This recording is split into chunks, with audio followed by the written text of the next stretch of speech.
Welcome to the Help and Hope podcast. I'm Sharon Betters, your host, and we are so excited today to talk about a topic that is often really difficult. It's hidden sometimes, and it's mental illness. And our guest today is Christopher Cook, who has a podcast called WinToday, where he has over 400 conversations with people, experts, talking about mental illness. So you know he is passionate about this topic. He has also written a book called Healing What You Can't Erase. And friends, I'm praying that this conversation will be like salty peanuts. You'll listen and you'll want to know more, and you will go out and get this book. So Christopher, thank you so much for joining us today. I know that you're crazy busy, and I'm so excited about introducing you to the people who are listening to this, watching this podcast. Thanks for having me, Sharon. Christopher, you have written a book, as I said, called Healing What You Can't Erase. And it's just mind-boggling to me that you have over 400 interviews on mental health with mental health experts and conversations about this really hard place that so many people experience. Why are you so passionate about this? We are undoubtedly in a worldwide mental health crisis as we speak. And yet the self-help industry, Sharon, continues to respond with feel-good promises it simply cannot deliver. And as such, it leaves people stuck in regret and despair and confusion. We have everything at our fingertips to better our lives, if you will, and yet nothing is really changing for the better. People continue to seek out help. People apparently run in circles. It's like spinning our wheels in the mud, so to speak. The self, if you will, this is the narrative of the self-creation, self-healing message. The self has become the bronze statue of this era. Look inside yourself to find your true self. Find hope and healing inside yourself. Yet I look at the Psalms. I look at Psalm 121, for example. I look up, I look up, I look out. So my help is not found down and in, but rather up and out to King Jesus. And in a way, we are obsessed, as I said, with self-creation, with self-help. And we need a solution beyond ourselves if we want transformation that is both systemic and lasting. I think it's worth repeating that for our friends joined with us today. We need a solution beyond ourselves if we want not simply healing, but transformation that is both systemic and lasting. Because for a lot of people, Sharon, this was my story, life is moving forward, but they are not. And that really is the passion point that drives my work today.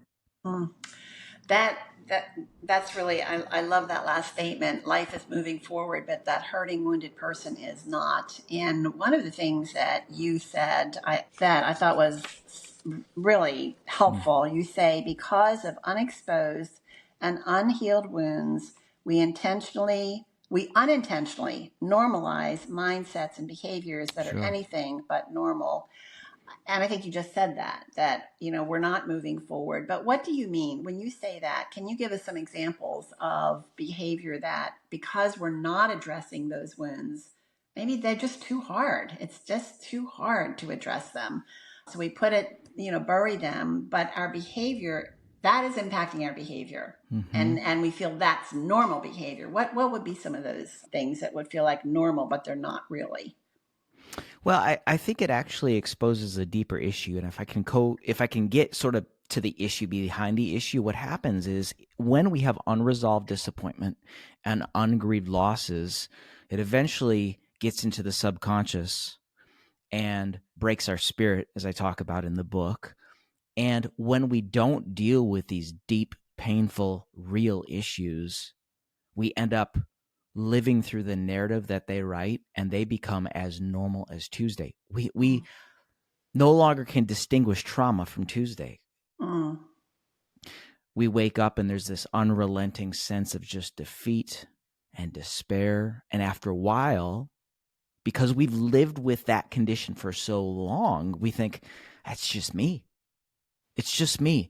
And so life isn't about moving forward, as in Paul's language, more than a conqueror. Instead, we are living a reactive response to life, from the position of self-protection because the pain of adversity is too great. So we live this self-protected, insulated life where, as I said, we're not moving forward. We are mitigating against future pain. So we create these really small, safe, stuck lives, thinking that we can essentially wrap our arms around life to prevent future pain. But like, that's just such a misnomer in and of itself. So to answer your specific question, like, what do? We insulate our lives. We isolate ourselves. We try to create really small lives. We numb out on scrolling and social media and pornography and surface relationships. We reduce our lives to what we consider to be manageable. But that's no way to live.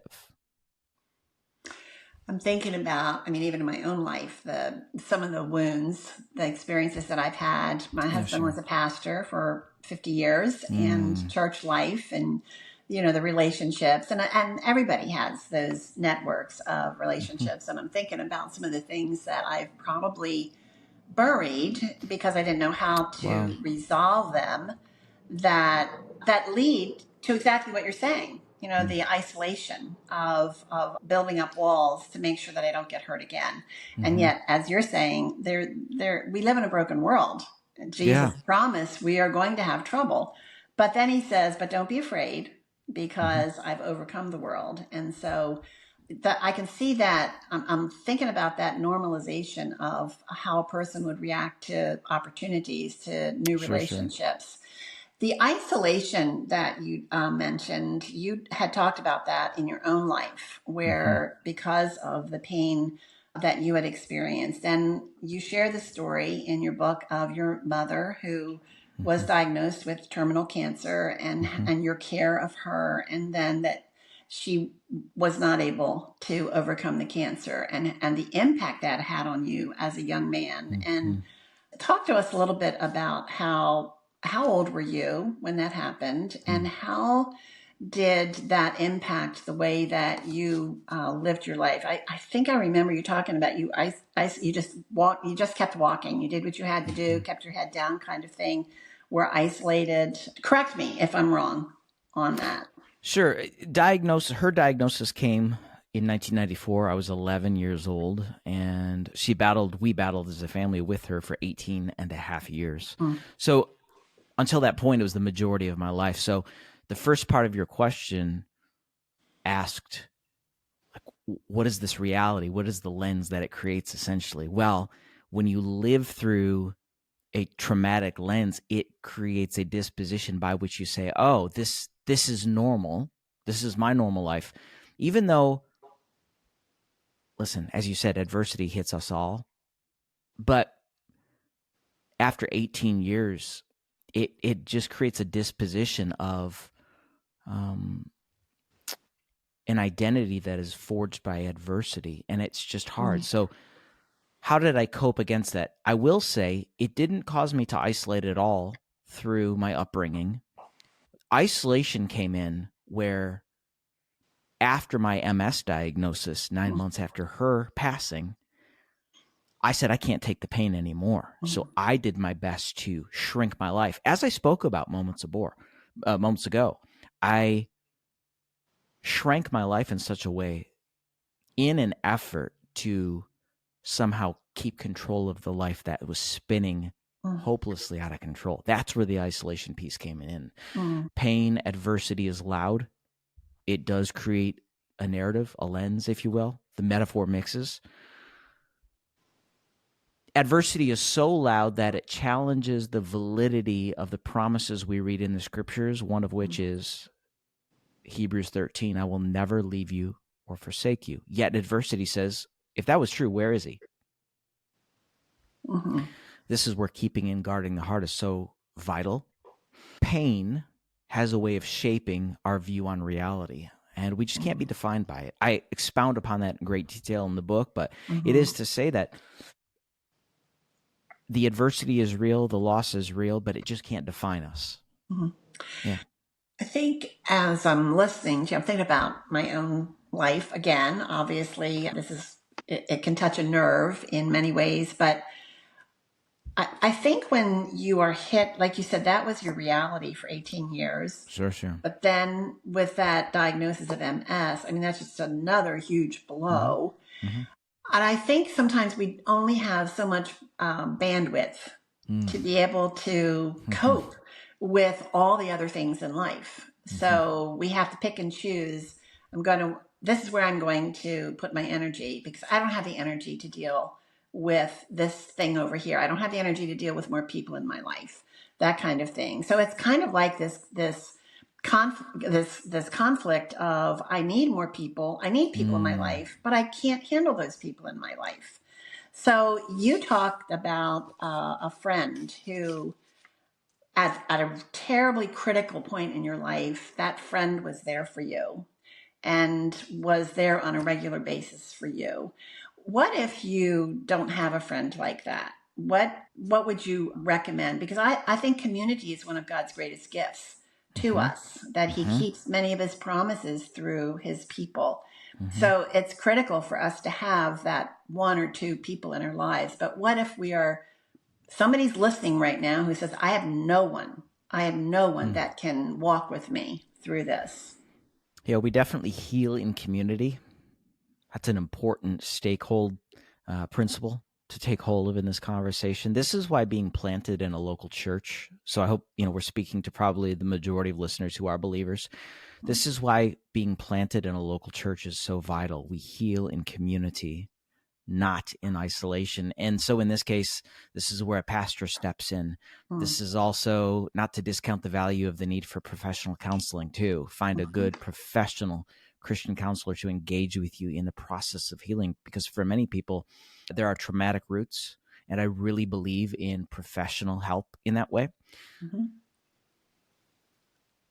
If there is intimidation about stepping out and asking for help, that is where I pray you will just take that RISK step of faith and do it. Because the day that you decide that the pain of regret is greater than the pain of making a change is the day you will take this first step to making the change. Because change is going to hurt. Yeah. Transformation is costly, but so is the pain of regret. And so it's like, which pain, pick your poison, so to speak. Which pain are you going to yield to? I really appreciate your passion is for transformation from the inside out. And I really appreciate you saying this is not an easy decision. It's No. You're stepping into pain, but look at the pain you're in. Where do you want to live? Because the pain of transformation is going to lead to a place of peace and a place of purpose in your life. You talk about anxiety, and it was intriguing to me that you said, and again, correct me if I don't have it exactly right, but that the goal is not to get rid of the anxiety. Anxiety acts like a smoke alarm that's letting you know there's something wrong. There's a fire somewhere. And so anxiety, while it seems awful, can also be a pathway to healing.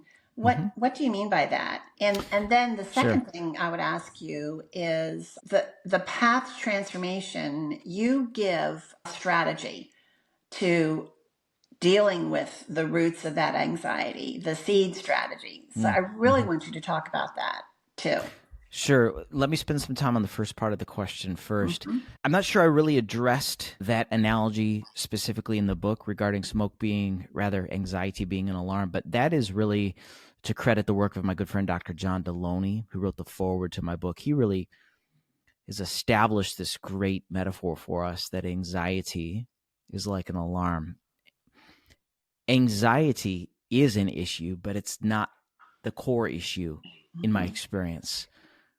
If anxiety, to your point, is like a smoke alarm, we have to find the source of the smoke and the fire itself. Like, it wouldn't serve us well when that alarm is beeping and the anxiety is ripping and roaring to rip the battery, so to speak, out of the alarm. We've got to go to the source. We have to find the smoke and the fire and address that. You have to heal the root of the issue. And in my case, it was healing the wounded, broken spirit. Now, how do we find the root? Well, this is, again, where we find it in the community of believers, in the presence of a spiritual director, a pastor, a therapist. Inner healing is very valuable for this work. And so, again, anxiety will lead us to the deeper issue, the source of it, the wounded cellular memory, the broken spirit, what have you. Something you just said, I realized when you said, we'll pull out the batteries and throw them away because we're tired of the beeping. What are some of the ways we do that I with love that. anxiety? Yeah, this is where I think we numb out on busyness, workaholism, avoidance.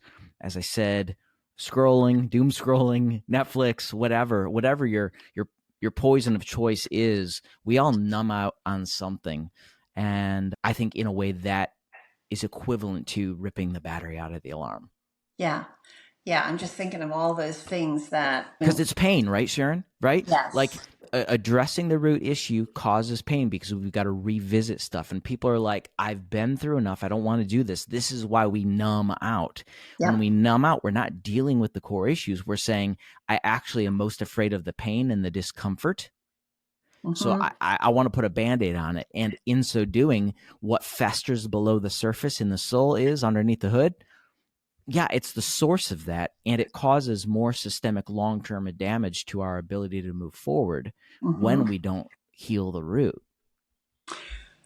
I want to set up a little mini counseling situation for you, and it's the counselee is me. Who's the counselor? Me? You're the counselor, okay, and I'm the counselee. Let's put it that way. We lost our 16-year-old son Mark and his friend Kelly in a fatal car accident. It was 30 years ago, and yes, it is the worst pain that I've ever experienced, and so anyone would understand the depression that I experienced and the anxiety. When is the next shoe going to drop? When is the next phone call? Because I felt so violated by this horrific loss. And so I'm thinking about, I thought, okay, so as I was reading through, looking at your, and I mentioned it already, your seed strategy of how would you help me? I would come to you and say, I'm so deep in grief and depression. I don't know what reality is anymore. I'm anxious all the time. I mean, it's obvious I've lost my son. So those are all smoke alarms. But then I could see how your strategy could be so helpful for someone like me in that pathway. So talk to me about that. Explain to me that strategy and how I could take some steps. You don't have a long time with me, just some steps that would help me to start moving toward a more peaceful place. Yeah, I mean, inevitably, there are folks joined with us today who've experienced the loss of a child. And first, I want to say I'm so sorry. If you're asking me to be the counselor, I will. And what I will do in this setting is actually not rush you to a 4-step process at all. I think this is really important. Seed is designed for renewing the mind when anxious thoughts come to the forefront of the mind. But in this specific case, I'm actually not going to go there at all for a while. Instead, what I want to do is validate the grief, walk you through the grieving of your loss. That's going to take time and the power of the Holy Spirit, because one of the things that happens specifically in the loss of a loved one or grief in any cases, and this is very normal to say, why in the world did this happen? Well, what I would gently do is walk you through realizing that why is not going to change the situation. What you're really after is the healing of a broken heart. And I want you to learn how to, and I want our friends hanging out with us to be able to come to the Lord in truth, homologeo, confession, the full truth. Where were you? It looks like you abandoned me. Now, I don't at all believe in the posture of approaching the Lord with pride or accusation, but it is to say that we must approach him in honesty. He knows the thoughts and intentions of our hearts. So if we're considering, where was he? Why did this happen? What in the world? More than the answers to those, we need the healing of a broken heart. We need to offer to him the very thing that we are nurturing, which is that brokenness.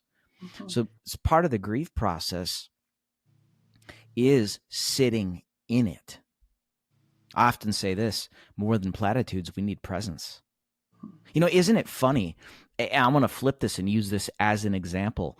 So you remember in the Gospels, Jesus hears about Lazarus. Lazarus had died. Mm-hmm. Jesus is the only one who could affect change in that situation. And yet he didn't preach a sermon about how all things work together for the good of those who love God and are called according to his purpose. He wept.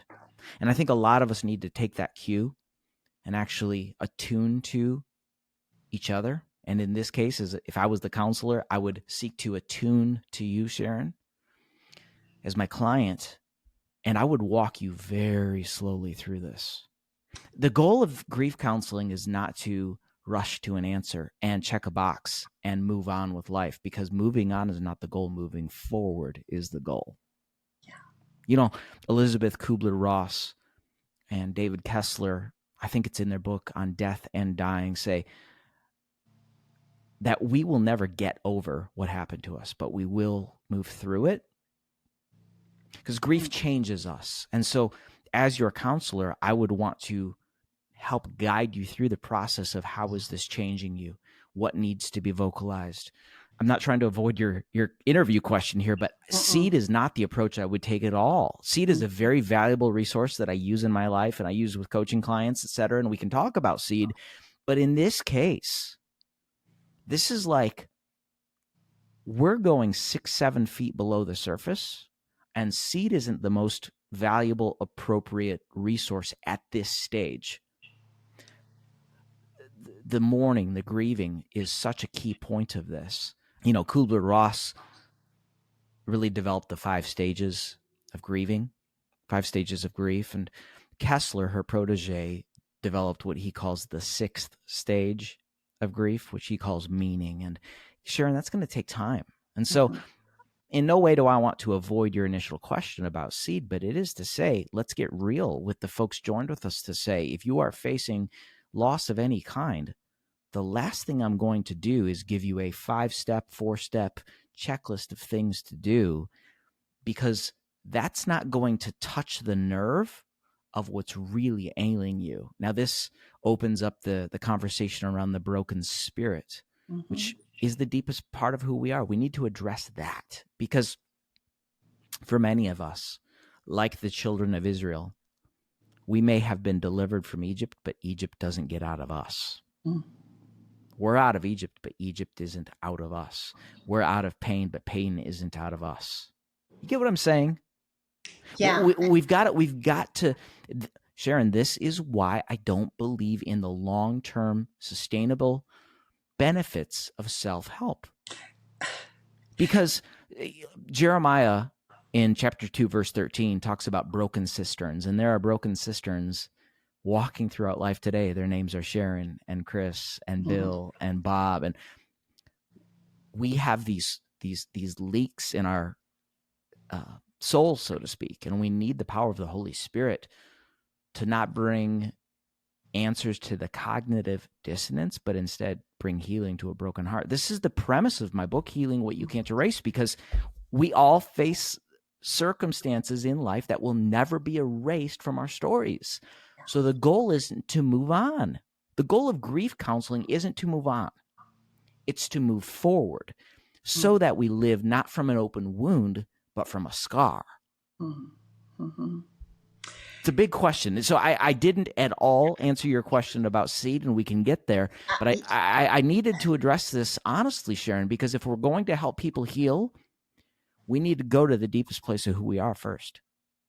Actually, I think you answered it exactly the right way, because it goes right back, and you touched on it, to the self-help, 10 steps to a happy marriage, or those kinds of things. It's going right back to it. And I do believe there are broken people who are listening or watching, and they need to know that this conversation is in the context of understanding that there are all different levels of sorrow and grief. And so what your premise is not, if you follow these steps, then that's what's going to make you better. Like you said, get you through it.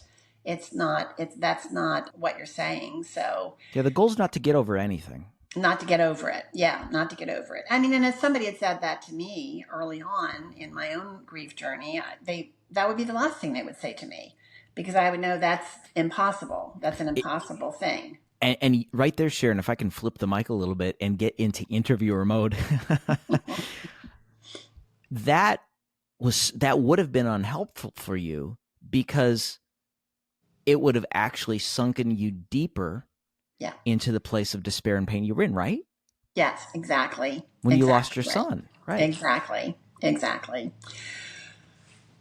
I will say, in time, and it took me a long time. I was, I'm a pastor's wife, teach Bible studies, the whole deal. But my struggle was wrestling with the Lord. I felt like He gave me the gift of wrestling. I didn't think it was a gift at first, but I was wrestling to reconcile His love with His sovereignty, because I believe in both. And so I think that's one reason I was attracted to what you're saying about one of the things that you say is taking the root of the anxiety or the depression and holding it into the light, because so often it's rooted in untruth.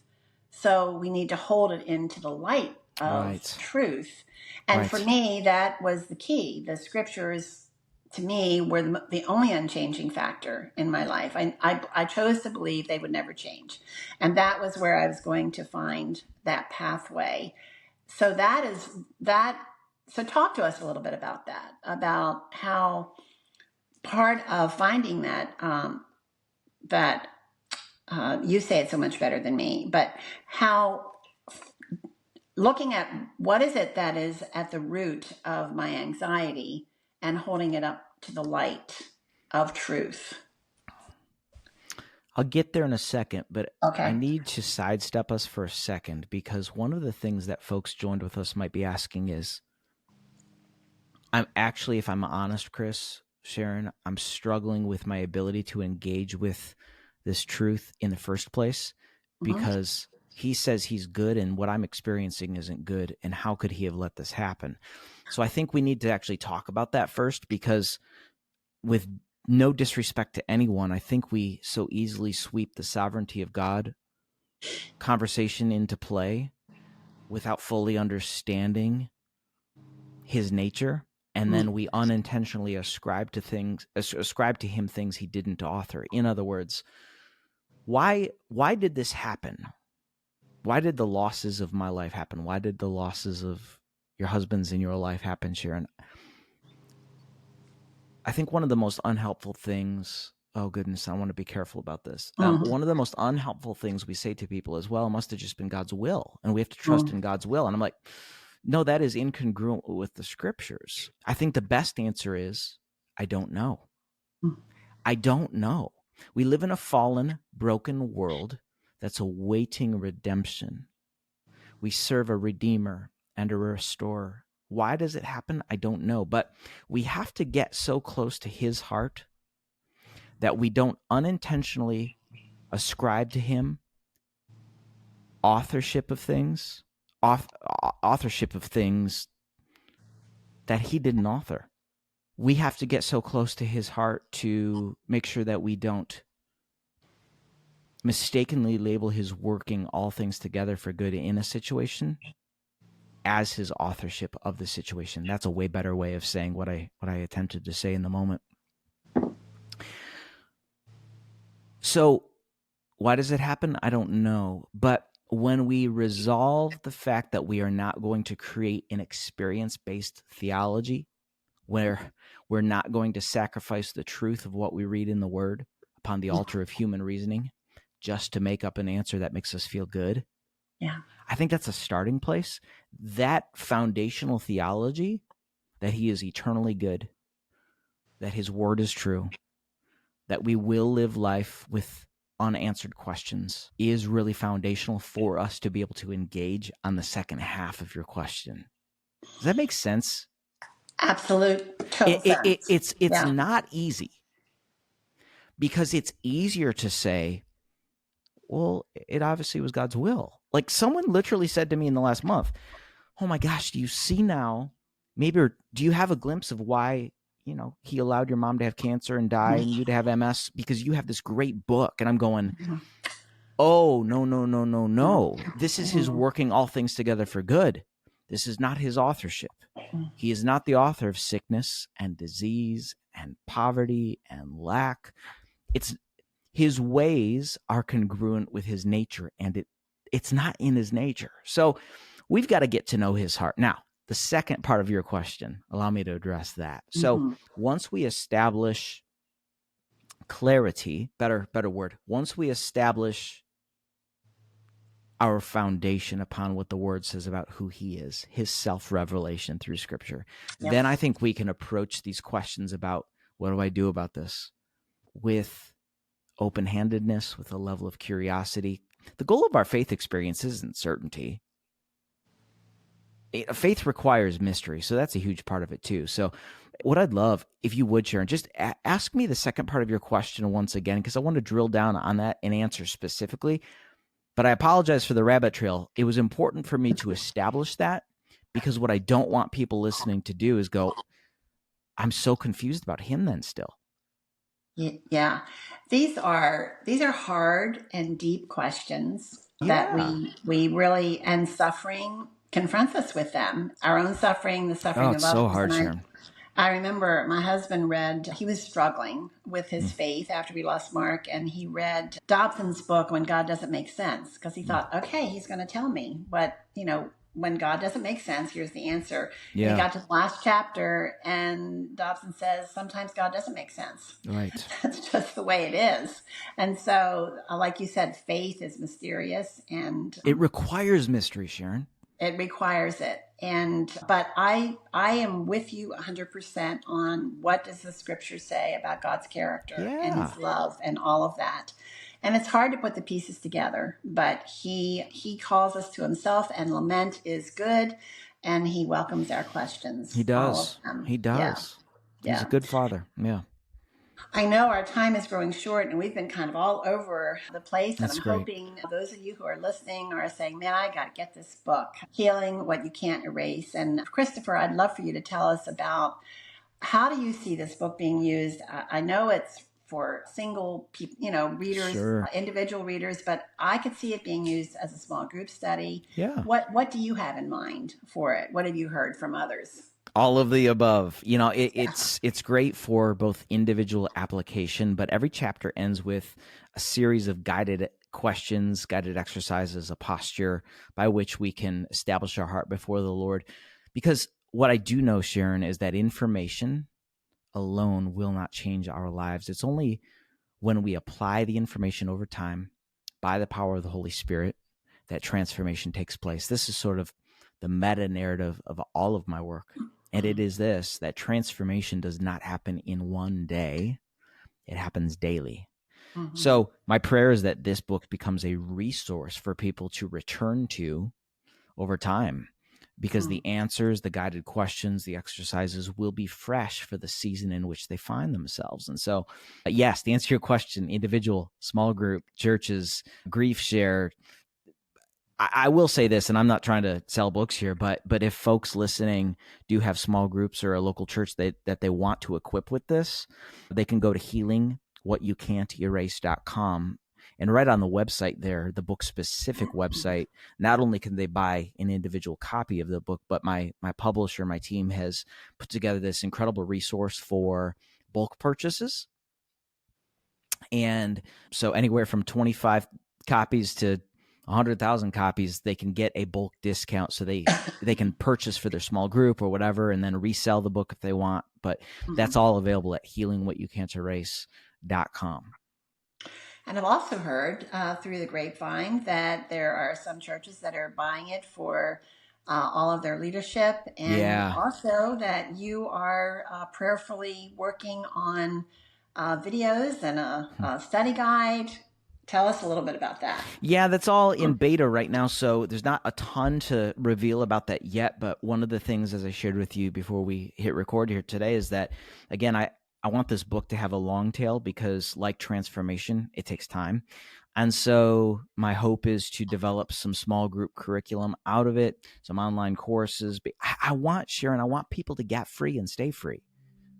Again, this isn't just about a good idea and passing along information for me. This is about the fact that I want people to experience transformation, spirit, soul, body, and I want to be their virtual guide through the process because I believe that everyone can experience a measure of transformation in this life. Transformation, as I said, is not a one-day experience, an in-a-day experience. It happens throughout the course of our lives. I will continue to be transformed as I avail my heart to the Lord until I go to meet him in eternity. And so will you. So will all of our friends. Well, Christopher, I was going to ask you to speak to that one person who is hanging on to life by their fingernails, but I think you just did. And you offered us a lot of hope through the power of the gospel. I appreciate so much the time that we've had with you. Certainly. And Christopher Cook has been our guest on the Help and Hope podcast, and he has written the book, Healing What You Can't Erase. He is the host of WinToday, WinToday podcast, where he talks a lot about mental health. We're going to have all this information in the show notes on the website, so make sure you check him out. But the first thing you can do is just go and get the book. I know that our conversation, we still didn't unpack seed, so you have to get the book so that you can unpack that and see the great truth that he has there. Very encouraging. So again, I'm Sharon Betters, the Help and Hope podcast. We're so grateful to you, Christopher, for giving up your time, to sharing your time and your passion for those who are hurting, and giving us hope through a relationship with Jesus Christ and through the scriptures. Please visit helpandhopenow.org, where you're going to find many, many more free resources, stories like this, interviews like conversations like this, that are going to help turn your heart toward Jesus. Thanks so much for joining us, and I look forward to being with you again.